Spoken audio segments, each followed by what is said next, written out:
Hi everybody, it's Brent from Beekeeping in Paradise. Welcome back if you're a return. Welcome for the first time if you're new. Today is the day. Today is the day that everything changes in my life. Again, I've had a few of these moments when I got married, when I had my daughter, and now today is another big one. Today I'm saying goodbye to Indiana. And I don't know when I'm going to be back. Getting ready to move. The truck will be here in a couple hours to pick us up and take us to the airport. And I guess it's time to come out. Since this is a beekeeping channel, we should come out and say goodbye to the bees.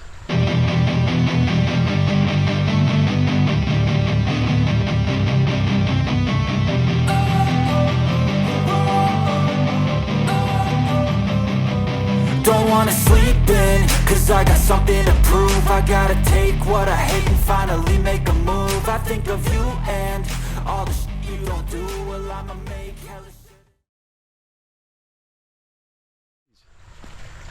See how they're doing? Oh, they're busy today. Let's take a look.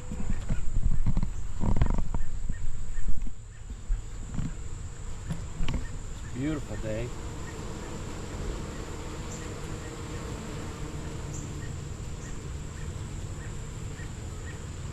I'm not going to have time to go through them.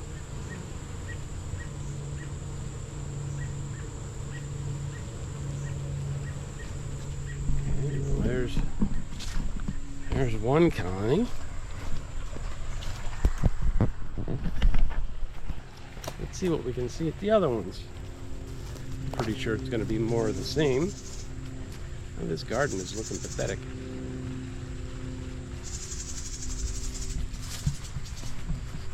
I hope I can farm better than I can garden. I think the conditions are going to be a little bit better where I'm going. Too much shade over here. Okay. They're doing all right. Nice and busy.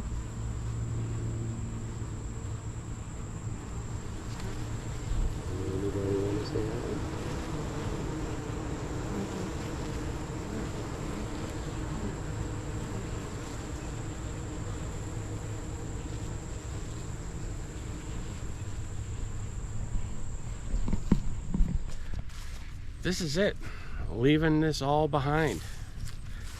Hopefully I'm not making a big mistake, but this feels good, it feels right. I'm scared, I'm really nervous. Could really use some more blessings, some more prayers. If anybody has it in their heart to send a shout out to the Lord for me, I would much appreciate it. Hi everybody, as you can see from behind me, I am not in my backyard. I am not in the bee yard today. I have a big announcement. It finally happened.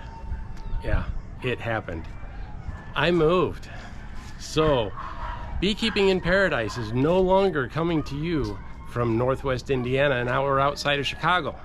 No, from now on, Beekeeping in Paradise is coming to you from some place that you might actually consider to be more like paradise. Maybe some of you would say, oh, no, not for me. But for me, this is as close to paradise as you can get, whether you have bees or not. I love it here. I absolutely love it. Where am I? I'm at my house. This is my new house. My wife and I built this house, or had it built, from scratch about 5 years ago. And this has been a very long and detailed project. But this house is located in Baybay City, Leyte, Philippines. So yeah, really, I'm not kidding. Beekeeping in Paradise has moved to the Philippines. This is my rooftop. Right now, I'm on my roof. Water tank, so I get water pressure to the second floor of the house. Over here is the actual rooftop. Over there, attic door, where I keep some of my beekeeping supplies that I've been shipping over here already. Got a fancy little trellis up here, painted to look like wood, even though it's all concrete, steel reinforced concrete. Wait till you see this. This is the best part. Since we built this place 5 years ago, and we miss it all the time. We always wanted to be here, and we knew we couldn't be, so we wanted to check up on it every once in a while. How are you going to check up on your house when you're on the other side of the world, 9,500 miles away? Well, you use Google Earth, right? Well, if your house isn't distinctive, it's kind of hard to tell which is your house and which is somebody else's house or your neighbor's house. Well, we found a solution to that. Check this out. Some of you are going to think this is kind of weird, but honestly, the reason we did this is so that we could see our house looking up at us on Google Earth. Our house is permanently smiling for that satellite photo. Right there. Painted right on the roof. Heart eye smiley face emoji. So we're at about $10 million. I'm not kidding. Just based on the view alone. Right over here, check out that mountain view. Can you see that? There's a storm coming in. Might start raining within the next couple of hours here. But look at that mountain view. Is that not spectacular? That is absolutely heavenly.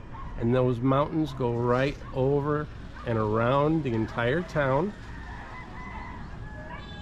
Our church is right over there. I don't know if you can see the cross on the top. That is the Immaculate Conception Church. It was built by the Spanish in the late 1700s. Yep, that sucker's over 300 years old. And right over there, we have a view of the ocean. I don't know if you can, I know this is on a GoPro, so I can't zoom in. Or at least I don't know how to zoom in. But you can see the ocean through those coconut trees over there. And over here, you can see another island. That's Camotes Island out in the distance, and the ocean in the foreground behind the houses and the couple of more coconut trees over there. So can you believe it? So the view to beat all views, ocean on one side, mountains on the other. Off in the distance on one of those high peaks over here, or maybe it's a little bit more over this way. They call that Leyte Peak, and Baybay City is famous for having the name of the city spelled out in 16,000 artificial roses, red and white artificial roses, and they light them up at night, and you can actually see that from here.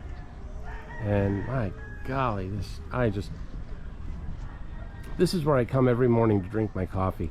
I can sit over here and drink my coffee and watch the sunrise over those mountains right over that way, if it's not too cloudy. But people ask me, friends from Indiana ask me all the time about the typhoon situation. And yes, the Philippines does get more than their fair share of typhoons and severe weather, but we are on the western side of the island, and that mountain range does help to protect us a bit. And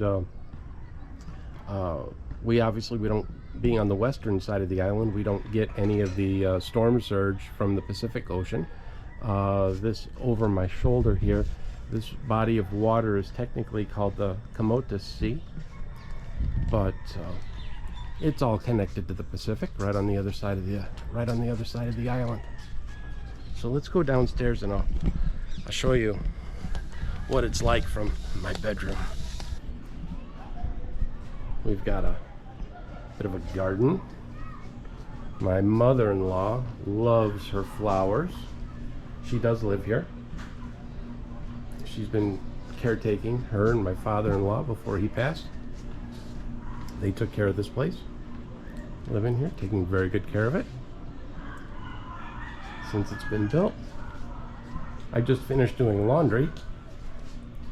That's our washing machine. We just got that yesterday. That's very nice, very handy. Sure beats washing your clothes in a bucket. And all right, I cannot wait to take you downstairs. I have something special to show you. But this is my view. That's the same mountain range that we could see from the rooftop. But when it's hot outside and very sunny, I sit underneath. This is covered. So I sit out here and catch a breeze and read a book, edit videos. So it's just, this is the Western Baybay. It used to be a hospital. So if you're looking at this place up on Google Earth and you look for that hospital, this is the building, but they're tearing it down.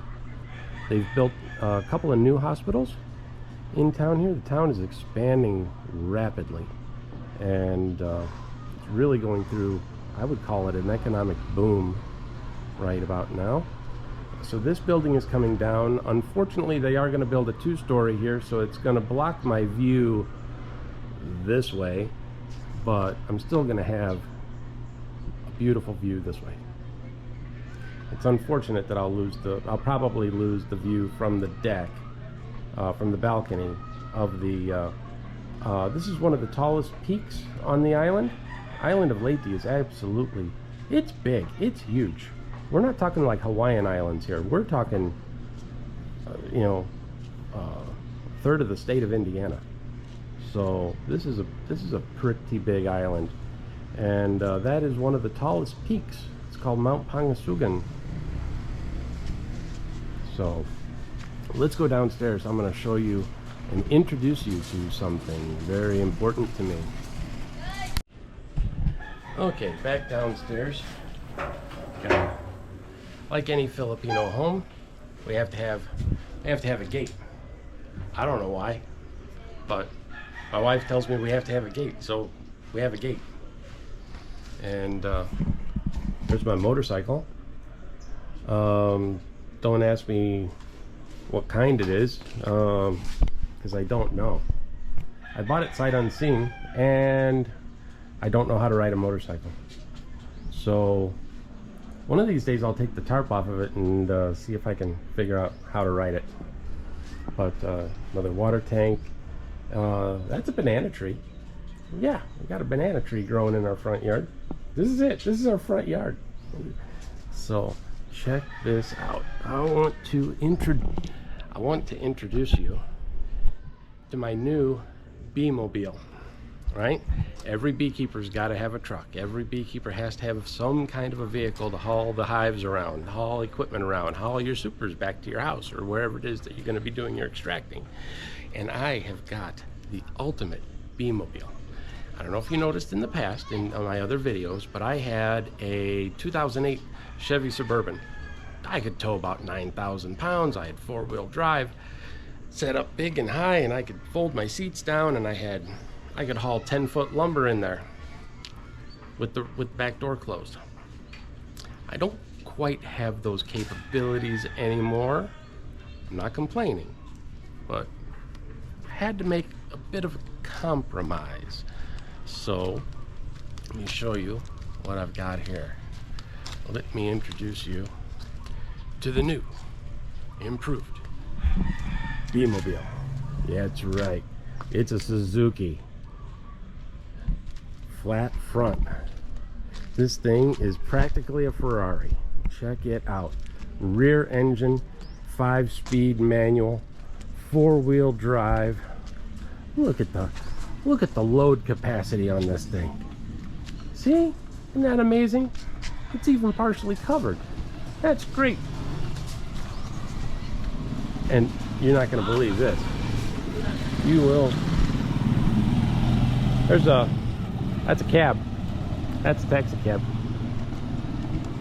Check this thing out. You're gonna love the interior. Look at there. It says Suzuki right there on the steering wheel. The one that does not have any airbags. Okay, it used to have air conditioning, but it does not anymore. But what the heck? It's only 90 degrees here. Has split tint window. 5-speed. 4x4. 2 seats up front. 2 captain's chairs. And the neatest trick of all on this little pickup. Check it out. Minivan doors. Are you kidding me? I got minivan doors on a pickup truck. Big bench back seat. Manual crank windows. Oh yeah. This is amazing. I love this thing. I bought this for my father-in-law about 7 years ago, and it has served this family very well. But look at this. I think those have got to be at least 15-inch wheels. Yeah, those are upgrades. We upgraded this from the 13s to the 15-inch wheels. She's been sick lately though. Does have a drop-down tailgate. It was not latched. But yeah, she's showing a little signs of wear. Now, this is your pedestrian model. This is not what you would call rugged. It has been through hell though. I've put it through hell. Everybody's put this thing through hell. These are this is what's considered a K car, KEI, from Japan. And I don't know the regulations, but K cars in Japan, the Japanese get some kind of a tax break, or by having an ultra small, ultra efficient vehicle, and they crank these things out by the boatloads, and they use them for a few years, they trade them in, and then they become international surplus. So they get beat on, they get beat up, they get really abused by the time they make it over here to the Philippines, and they just look horrible. And then there are very talented people over here who have access to a lot of new parts, and they strip these things right down to the frame. They rebuild the engines. They convert them from right-hand drive like they use in Japan and Great Britain. They convert them to left-hand drive so that we can drive them here. Here in the Philippines, not like Thailand. Thailand is also right-hand drive. Philippines, we're left-hand drive because of the American influence. So they flip the dashboards over, totally take these things apart. And the most confusing thing about it is that because it's been rotated, your turn signal is now operated with your right hand, and your windshield wipers are on the left hand side. So when you go to make a right hand turn and you click that switch up, it turns on your windshield wipers instead of your indicators. So that takes a little while to get used to, and I still do it. I still goof that up every once in a while. You saw the tricycle taxi cab. Well, that's not our slowest form of transportation. Around here we have what's called put-put, and put-put is a bicycle with a sidecar, and they're covered.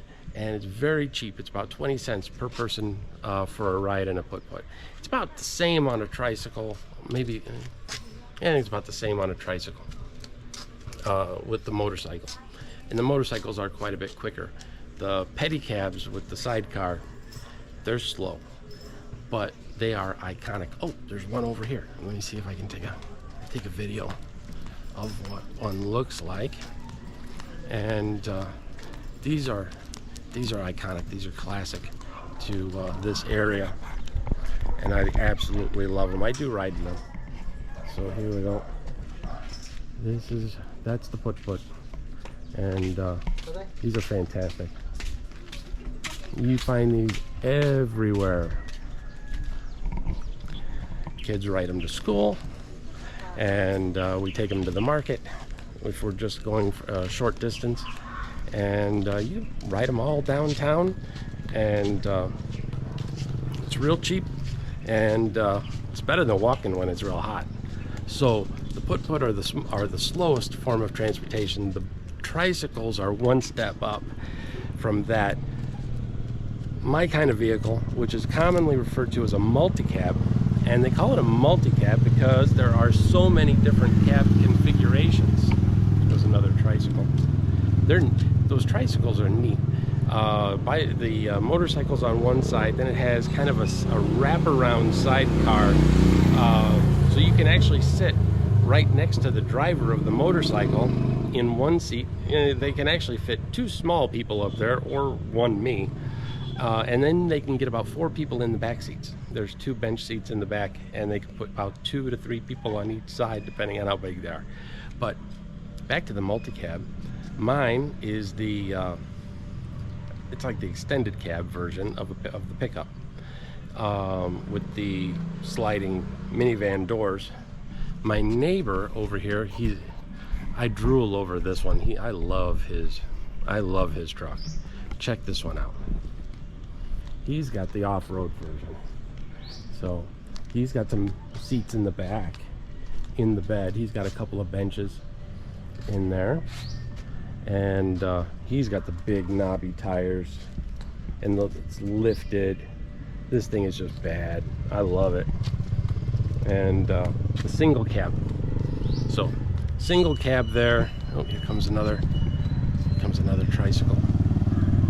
Let's see if we can show that in the background.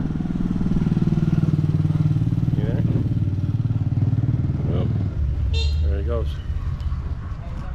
So I absolutely love these Suzuki multi-cabs. It's my favorite form of getting around. You can buy cars. The same neighbor also has a Mitsubishi Adventure, which I don't know exactly what that equates to in the United States. I know we don't have very many Mitsubishi models anymore, but might have been like I can't even guess. I don't know Mitsubishis very well. But anyway, that's what it looks like here at the house. Now, I'm also, as you can see, I don't have a yard. I don't have a backyard. This is it. And I'm not going to be doing urban beekeeping. I don't know, maybe one of these days I can put one hive up on the balcony or up on the roof, depending on how my family feels about having the bees that close to home. But the big news is that we have 2 small farms, and that my wife and I have acquired over the past 8 years. So we acquired one about 7 years ago, 8 years, 6.5 years ago. And then last year during the pandemic, we bought another farm sight unseen, which was quite a process, and caused many tears and many heartaches and many frustrated sleepless nights. And I say sleepless nights not because we were stewing on it or fretting on anything, but because the negotiations were happening at 1, 2 o'clock, 3 o'clock in the morning, because that's when we could get a hold of people, because there's a 13-hour time difference. I'm 13 hours ahead of where I lived in Indiana. So when it's say noon here, it's 11 p.m. back home. So that takes a little getting used to, especially if you're trying to conduct any business, back and forth. So when the folks wanted to show us property via FaceTime and talk to us about land prices and things like that, it meant we had to get up really early in the morning. So, all right, that's it for now from here at the house. When I pick this up again, we're going to be at one of the farms, and I'm not sure which one it is yet. We've got one that is approximately a half an acre, and yeah, it doesn't sound like much of a farm, but it is out. It is quite big, but it is in an agricultural area, and if all goes well, if all goes to plan, that is where the honey house is going to be, and that is where we will be doing all of our processing. Our other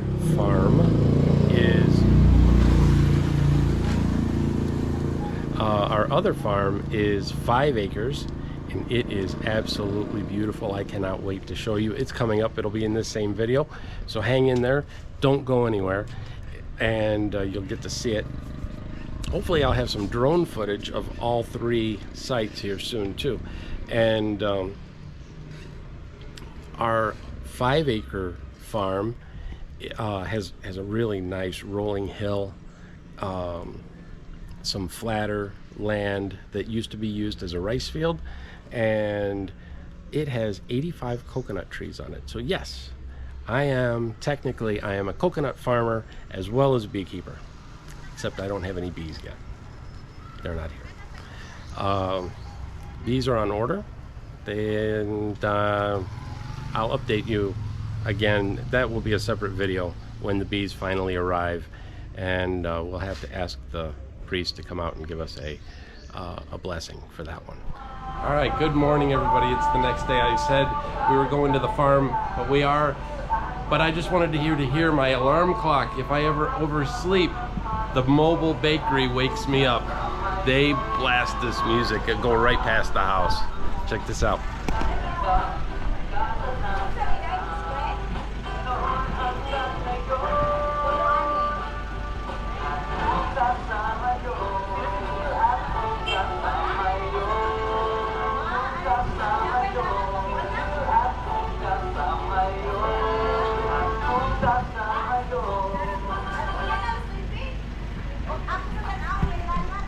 Catchy tune, and it will wake you up. Definitely it will wake you up. So nobody on our block sleeps in. It's hard to sleep when that mobile bakery truck is going by, but it's worth it. You get up and get out there and get your fresh bread. This bakery, Mayong's, is famous. They're open 24 hours, and that's actually what I had for breakfast and lunch yesterday. They make hamburgers and hot dogs, and man, the baked goods are so good. They're homemade buns for their hamburgers, and good beefy hamburgers. Yesterday I had a hamburger with bacon and a fried egg, and really, really good. It held me over almost all day. So yeah, this place is just fantastic. I love it here.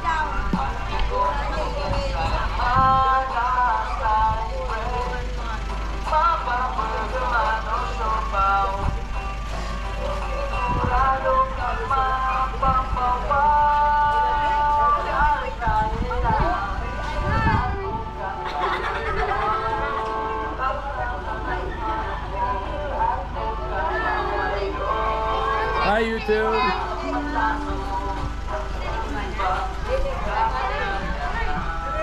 All right, that was just no light. Okay, that was just a quick little blurb of life here in the Philippines. So, all right, off to the farm. It's time to go do something really exciting. Okay, this is it. We are off to the farm. We're gonna go see what beekeeping in paradise will look like in the future. So here we are, we're on the street, and getting ready to leave, loading up the car. Got the cousin. Say hi, Yick. Hi. All right, we're ready to cut open some coconuts. All right, Mama Beekeeper's here, baby Beekeeper's here. We got everything, Shelby? Yes, you're all ready? Cool. All right, off to the farm. Let's check this out.